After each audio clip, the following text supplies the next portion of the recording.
I'm Kiki, your host, and today we will be talking with Armani. Before we get started, a little about me is I am currently an AIFS Abroad alumni ambassador, and I had this opportunity to be today's host from participating on my education abroad experience in Paris, France with 𝗟𝗘𝗧'𝗦 during my spring semester. Just like Armani, we both are unpacking from this amazing journey, and I can't wait to hear about your experience. Armani, can you start by telling us what AIFS program you did? I did the spring 2024 internship plus study program in London, England. That sounds really exciting. What motivated you to study abroad? The main purpose of me studying abroad was the fact that I currently go to Howard and I'm a pre-law major, and I was really fixated on getting an internship because I feel like an internship would look great on my resume. But because I'm in Washington, D.C., and this is the government, like they're really big on government, politics, and basically all law related fields, it was hard to get an internship because there's so many schools surrounding my area. So when I found that AIFS had a possible internship and I was able to travel, I fell in love. So I jumped on the next flight to London. Oh, that must have been really fun to prepare for. While you were preparing, what was your biggest obstacle prior to your trip, and how did you overcome it? Believe it or not, when I first signing up for the internship, I wasn't nervous at all. I was really actually ready to go because I was like, I had 8 classes and going from 8 to 4, beautiful. Yeah, Easy breezy. Very much easy breezy. So I was ready to go. Once it was time to fly and my parents had to drop me off at the airport, that's when the nerves started to shift because I've always lived under my parents' thumb. So not having that immediate access, not that they have it here, but like I can always call them, but not having that immediate access or no family around, I was scared about that. But once I got there, I fell in love with London.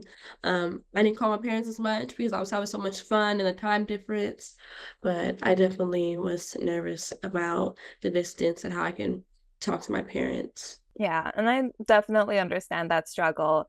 My family is also in California. I'm based down in California, so going from, basically living under the same roof to having to be 9 hours away from them in terms of the time difference and trying to text or call them when it's not the crack of dawn was a big challenge for us. But, we managed to work through it. And I actually ended up missing Mother's Day because I was in France during that time. So I had to order flowers and had them shipped to her. And it was a whole surprise. She didn't even know about it, but it was a very pleasant thing. And I think I in did the some same ways it thing. kind of, London has a separate Mother's Day, and then the United States did. So she got 2 Mother's Day gifts because I didn't oh, realize like Mother's Day was different. It was a whole thing, you know what? Hey, more pleasant surprises. And I think in basically. some ways, the time apart kind of brings everyone together too. Like you become closer to Yeah. your family in the process.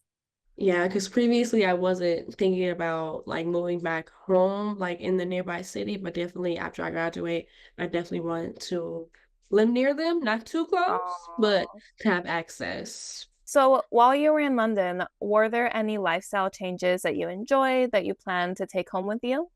Yes, because I was working and going to school at the same time, I didn't have many social interactions because I was always busy, doing something, running around. So I feel like London made me more social, made me more bubbly again. It made me open up. I had to broaden my horizons, try new things instead of being so closed off. So now I feel like I'm a lot more outgoing. I'm open to try new things. I love museums now from coming to London.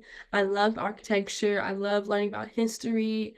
Like London really made me like become a whole new person. Yeah, no, and I totally feel you on that. While I was in Paris, it was a very similar experience.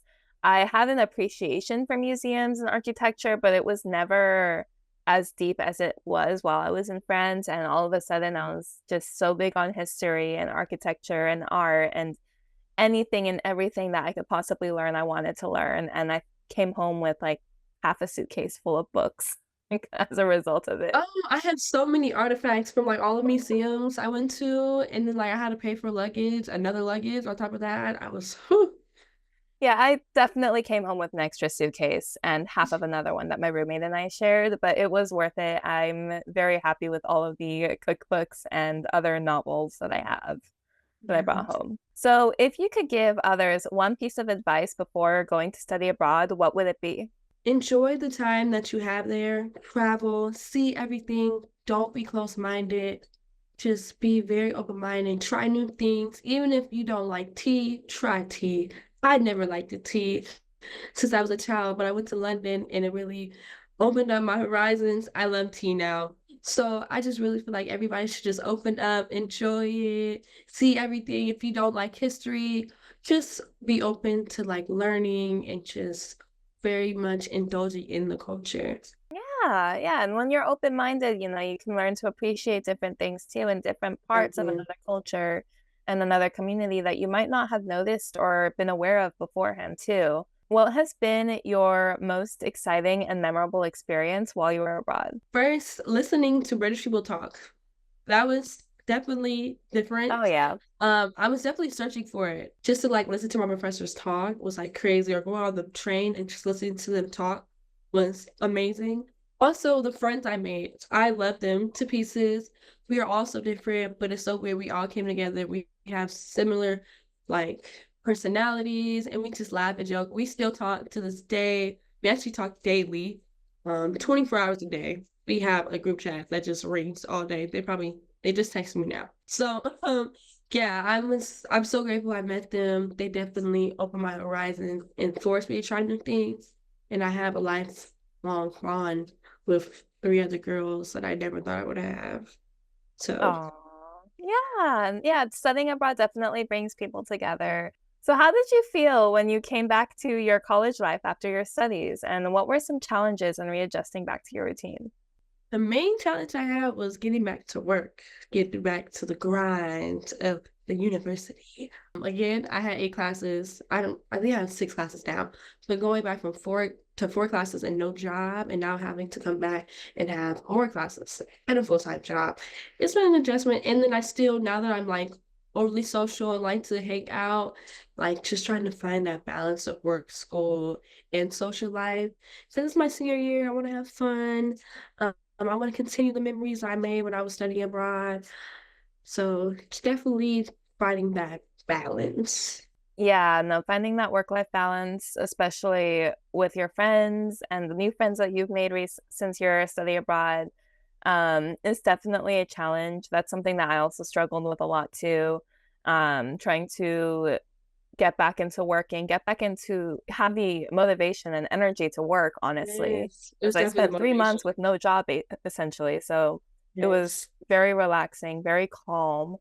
And now that I am back working again and back in school, it's just been kind of constant. It's really difficult to like work in those social events, but Mm. you have a Google Calendar set up, you put everything in by the minute, and then you work it out. Yeah.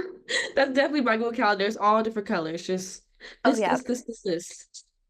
Yep, that's the same for me too. And the time that like adjusting back to the time difference too was it took a Yes. couple months actually for me. Yeah. I wouldn't change it for the world because I Oh still yeah. enjoy myself. It's just I had to adjust for a couple days. But ooh, I sleep. Sleep is beautiful. Yeah, yeah, sleep is amazing. Well, thank you so much for taking time out of your day to speak with me, Armani. It was so Um, nice getting to meet you and getting to speak with you and share you as experiences. well. I hope you have a wonderful evening and maybe we'll chat again soon. Maybe. Right. Bye. Thank you.